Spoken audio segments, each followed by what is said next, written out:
स्वर कथा चैनल के सभी श्रोताओं को संतोष कुमार शर्मा का बहुत बहुत नमस्कार। साथियों, स्वर कथा चैनल के द्वारा भारत में होने वाले विभिन्न त्योहारों के विषय में चर्चा की जा रही है। हमने पिछले सप्ताह बात की थी हरियाणा में होने वाले त्योहारों। आज हम बात करेंगे उत्तर प्रदेश में होने वाले त्योहारों की। त्योहार संस्कृति का वो प्रतीक है जो उस प्रदेश की या उस क्षेत्र की सभ्यता को दर्शाते। उत्तर प्रदेश उत्तरी भारत का एक राज्य है। यह भारत का सबसे अधिक जनसंख्या वाला राज्य बनता है।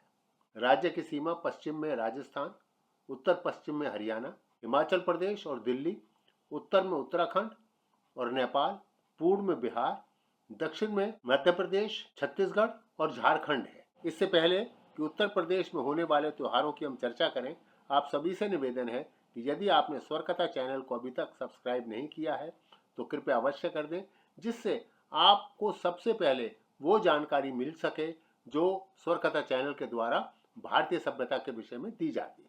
आप जानते हैं कि उत्तर प्रदेश कृष्ण जी की जन्मभूमि, यहाँ पर जन्माष्टमी का त्योहार जो कृष्ण जी की जन्म से संबंधित है, बड़े धूमधाम से मनाया जाता है। भगवान कृष्ण की जन्मस्थली मथुरा में जन्माष्टमी का त्योहार बहुत ही उत्साह से मनाते हैं।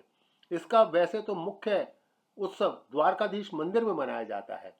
मथुरा आप सभी जानते हैं कि भगवान कृष्ण की जन्मस्थली है और वृंदावन वह स्थान है जहां पर उन्होंने अपना बचपन बताया था। उत्तर प्रदेश के दोनों शहरों में इस त्योहार को समान उत्साह के साथ मनाते हैं। लोग इस दिन उपवास रखते हैं और जब कृष्ण जी का जन्म ऐसा माना जाता है कि रात को 12 बजे हुआ था, तभी अपना उपवास तोड़ते हैं।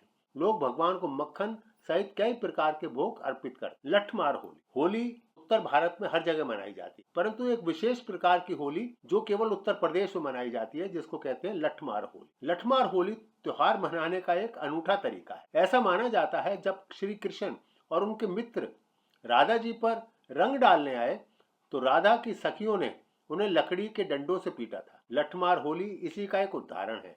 महिलाएं गोपियों का वेश धारण करती हैं और पुरुषों पर लाठियों से प्रहार करती हैं, जबकि पुरुष महिलाओं को चिढ़ाने के लिए गीत गाते हैं। पकड़े गए पुरुषों को महिलाओं का वेश धारण कराया जाता है और फिर वे उत्सव में शामिल हो जाते हैं। आयुध मेला और पूजा। आयुध भगवान राम का जन्म स्थान है। आयुध पूजा के दौरान भक्त राम और सीता के मंदिरों में जाते हैं और भावपूर्ण प्रार्थना करते हैं। इस त्योहार पर वाद्य यंत्रों और शस्त्रों की पूजा की जाती है। ये वाद्य यंत्र और शस्त्र भक्तों के जीवन में एक पवित्र स्थान रखते हैं, क्योंकि ये उनकी आजीविका कमाने का भी एक साधन है। लोग नए उत्सव के कपड़े पहनते हैं और एक दूसरे को मिठाइयां भी बांटते। गंगा दशहरा। पौराणिक कथाओं के अनुसार इस शुभ दिन देवी गंगा पृथ्वी पर अवतरित हुई, तभी से गंगा नदी में स्नान करने से सभी पापों का नाश होता है, ऐसा माना जाता है। भक्त सुबह गंगा में स्नान करते हैं, फिर एक पान के पत्ते पर फूल और धूप चढ़ाते हैं, जिसे जल में विसर्जित कर दिया जाता है। अन्न और फल दान करना भी शुभ माना जाता है। इस दिन तरह तरह के व्यंजनों का लोग आनंद लेते हैं, लेकिन चावल की खीर सबसे अधिक शुभ मानी जाती है। प्रयाग कुंभ मेला। कहा जाता है कि भगवान विष्णु अमृत से भरा हुआ जब कुंभ लेकर जा रहे थे तो उसकी 4 बूंदें पृथ्वी पर टपक गई थी। उनमें से एक हरिद्वार, नासिक और उज्जैन में गिरी थी। इस प्रकार प्रयाग 4 तीर्थों जहां पर भक्तों को मोक्ष की प्राप्ति होती है में से एक बन गया। प्रयाग कुंभ मेले के उत्सवों में पहाड़ों, गुफाओं और जंगलों से साधु और महंत जैसे धार्मिक लोग यहाँ आते हैं और स्नान करते हैं और पूजा पाठ का भी बहुत बड़ा आयोजन किया जाता है। ताज महोत्सव। ताज महोत्सव की शुरुआत भारत सरकार ने की थी। यह कला और शिल्प, नृत्य, संगीत और व्यंजनों को बढ़ावा देने के लिए समर्पित है। आप बनारस की जड़ी और रेशमी साड़ियाँ, कश्मीर घाटी से बुने हुए गलीचे और कालीन, खुर्जा की मिट्टी और चीनी मिट्टी की चीजें, सहारनपुर की लकड़ी की नक्काशी आदि यहाँ पर देख सकते हैं। इस त्योहार का प्रमुख आकर्षण होता है फूड फेस्टिवल, जहाँ आप उत्तर प्रदेश के अंदरूनी इलाकों के कुछ सबसे पुराने और अनोखे व्यंजनों का आनंद ले सकते। लखनऊ महोत्सव। उत्तर प्रदेश पर्यटन और लखनऊ जिला प्रशासन द्वारा आयोजित लखनऊ महोत्सव में कवियों, शायरों, गायकों आदि विभिन्न विधाओं के कलाकारों द्वारा प्रस्तुतियां की जाती हैं। शिल्पकार स्टॉल और कियोस्क लगाकर इसे खरीदारों के लिए एक स्वर्ग बना देते हैं। आने वाले लोग प्रसिद्ध कलाकारों द्वारा सितार और सारंगी वादन के साथ साथ एक संगीतमय शाम का आनंद भी लेते हैं। गजलें, कव्वालियां, कवि सम्मेलन और शास्त्रीय नृत्य यहाँ का विशेष आकर्षण होता है। भोजन में नवाबों के विशेष व्यंजन जैसे कबाब, पराठे, केसर दूध आदि भी शामिल होता है। गंगा जल रैली, जिसे उत्तर प्रदेश सरकार ने साहसिक खेलों को बढ़ावा देने के लिए आरंभ की। यह जल रैली प्रयागराज से शुरू होकर मिर्जापुर और चुनार होते हुए वाराणसी तक जाती है।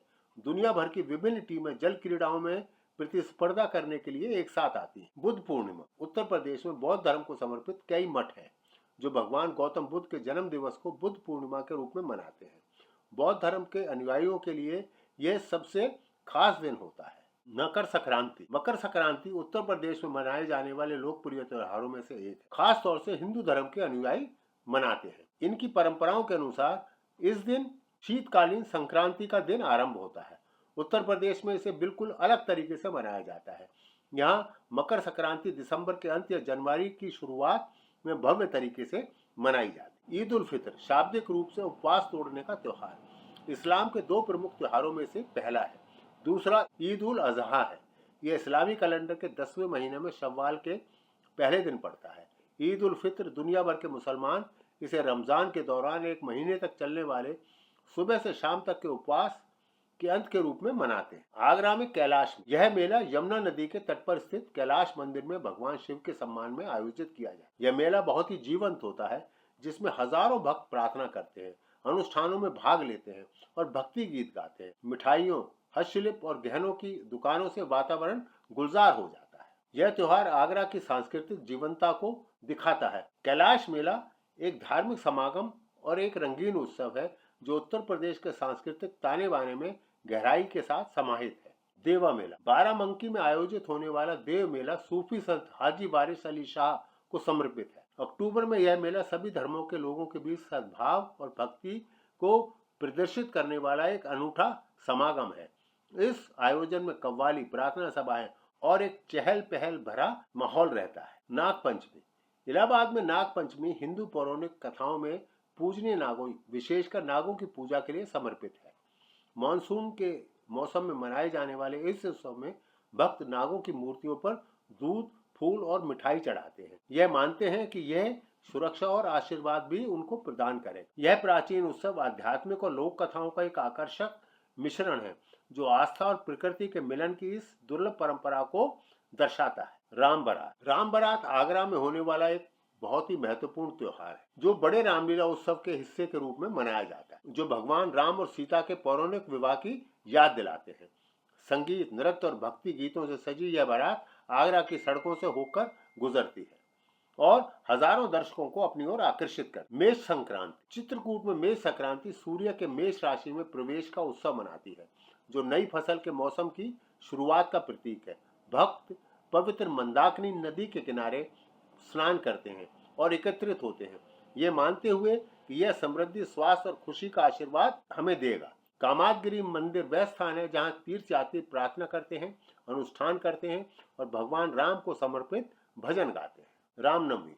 भगवान राम के जन्म का उत्सव भगवान राम की जन्मभूमि अयोध्या में बहुत धूमधाम से मनाया जाता है। भक्त राम जन्मभूमि मंदिर और अन्य पवित्र स्थानों पर भक्ति गीतों, प्रार्थनाओं और पुण्य अभिनय में भाग लेने के लिए भी एकत्रित होते हैं। भगवान राम के जीवन के कई महत्वपूर्ण पड़ाव हैं। शहर जुलूसों और आध्यात्मिक भूख से भर जाता है क्योंकि भक्त धार्मिकता और करुणा के प्रतीक राम के आदर्शों को स्मरण करते हैं।